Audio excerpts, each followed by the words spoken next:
am going to see Lamar. Lamar from Fame Academy. This is also the first time using my DJI, I don't know, Osmo Pocket. So I'm trying to figure out how to use it. I don't know. I forgot the microphone, so that's a good start. But yes, I'm a tiny bit, well, not late. Doors opened at 7 o'clock. I just saw the advert and I was like, let me go see Lamar. Oh gosh, is that the queue? Hi, I've got tickets for the Indigo too. The Indigo? Indigo. Yes, Indigo. Yeah, this is the queue.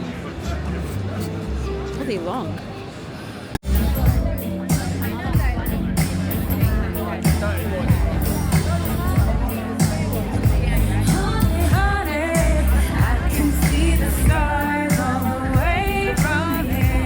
Give it up for Lamar.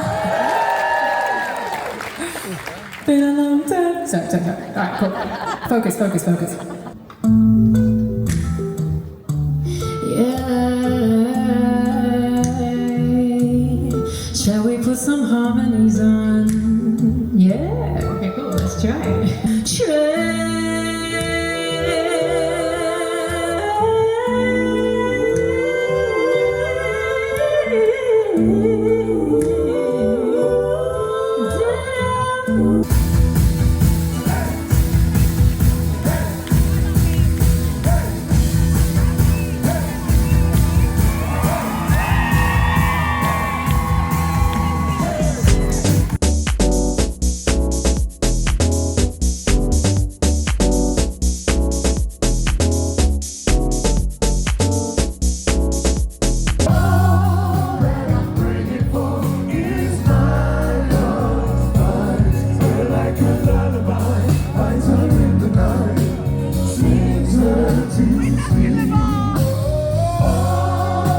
Is like so difficult to use. Okay, here we go. I love Lamar. Let me first disclaim by saying that I love him. I remember when I was 15 and I was learning how to play the piano to his song What About Love. I remember when I was coming up as an artist, I went to this artist workshop thing and he was there talking about his journey. I have a picture. I'm going to find the picture of him and I'll post it. Like that was from like 10 years ago. This is one of the artists that I have loved. And he looks great, by the way, because I think he's in mid 40s now. But I just like wish, first of all, that he sang more of his own music. It's December, so it's Christmas time, so he did do some Christmas like songs, but even it was a bit awkward because someone in the audience was like, sing your own songs, and I was like, well, that was rude. I mean, true, but it's rude. Okay, I'm home. I don't want this to come across as like me being a hater, because I, as an artist, understand how much it would have taken to put on that concert. And, you know, you've got so many people coming to see you and you've got like, you're trying to do your best. Let me just give my kind of rundown. The arrangement, the musical arrangements were amazing. Backing singers did really well. I feel like Lamar's energy was on point. Like, he was just fun to watch. It was just it was a great energy, great vibes show. I was so unimpressed with Indigo 2 as a venue. I was just like, what the hell is this? First of all, we walked in and I was like, okay, this is quite big and stuff. But then when I got there, the chairs looked a bit plasticky. But anyways, and then they had like a rope thing. I don't know, the whole thing was giving a bit like, it was giving a bit cheap. It was giving a bit cheap. Anyways, I sat down and the sound was plaguing everybody who stepped on that stage. And I just thought, that's such a shame. That is such a shame. Indigo 2 is big enough that you should be able to balance your sound. You should be able to balance your sound for your artists. The poor first girl, Sonarelle, who I recognized actually, she used to be signed to Neo like back in the day, and I was like, it's nice to see that she was still doing her thing. But she tried a couple of times she was now doing like loop pedals and on an acoustic guitar type thing. She tried a few times, or a couple of times when she just like the song wouldn't start for her. She had to call the sound guy on stage, and then it was just so painful. I don't know what went on with the speaker, but it to me it sounded like the speaker actually blew, like the monitors blew, and there was just so much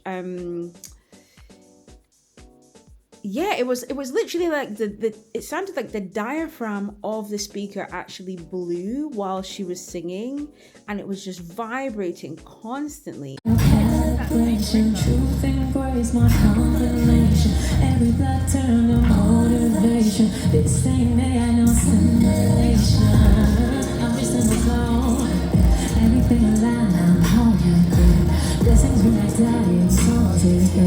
Universe pick up my phone, yeah. And her whole final song, for me, it was a bit distracting because of that technical glitch. You could tell like people were looking between her and the speaker, like what's going on type thing, through the whole of her last song. So that was a massive shame until I guess someone fixed it. But then even into Lamar's set, the feedback was horrendous. Every time he moved close to a monitor, there was a feedback loop, sharp feedback.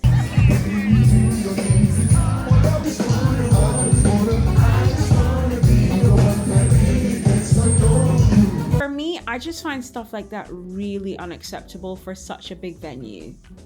If it's a pub, right? If it's a tiny space where you have to struggle with getting the levels right and whatever, and there's not much space for the artist to move, so there's constant feedback, fair enough. But when it's a massive venue, and I imagine like that place, we all paid what? I don't know how much to get in there. But listen, this is the O2 we're talking about. It might not be the big O2, but it's a venue inside the O2. It's the Indigo 2. So really, you should know how to balance your sound levels.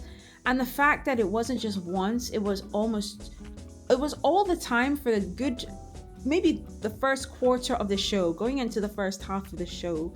I'm hearing feedback every time Lamar goes close to a monitor. That's just embarrassing. For that level, I was just like, no. But then I have a really low threshold for professionals that make mistakes like that, because I feel like there are so many people who want to be in that position.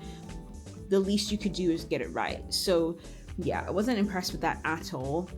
I wish he would have spent less time singing covers and more time singing the songs that we love him for. He ended with a Christmas song, and like 10 people in front of me just walked out at that point, which was just, I just didn't like to see that. And I really I don't want to say anything that's like harsh, because if you know the way I love Lamar, I grew up on this guy. The 2000s and the 2010s, guys, I need you to understand that British singing contests were elite back then. And Lamar coming through Fame Academy, that era was just like, that was my era. That was my childhood. I lived for Fame Academy. I lived for early X Factor. I lived for Pop Idol. I lived for it, guys. So I just really it's sad for me to sit here and be kind of disappointed that I've seen Lamar and it just hasn't lived up to what I wanted it to. My favorite moment was when he was singing If There's Any Justice, because that was just it just took me back. 50/50 was also great.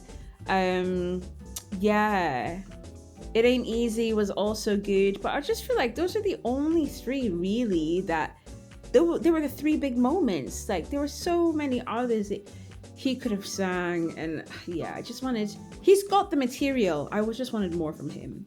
Another nice thing that happened was Daneo came on at the end and they sang a song that I think they had done recently. I love Daneo as well, so that was another good one. I've left the concert with a lot more to be desired, basically. But then again, with me, the technical things really get to me and they kind of ruin my experience. I'm sure that there are 90% of the people who went to that concert that thought, yeah, this was great and I loved it. And I saw some people having the best time. So at the end of the day, that's all that matters. Lamar, I am happy I went. I was happy I heard some of my favorite songs live. I think a lot of the stuff that was wrong with the concert wasn't actually his fault. The venue let him down massively. But overall, I would go and see him again. I put a lot of his songs back on my playlist. So good night, all in all. Thanks for watching, guys, and I will see you in the next one.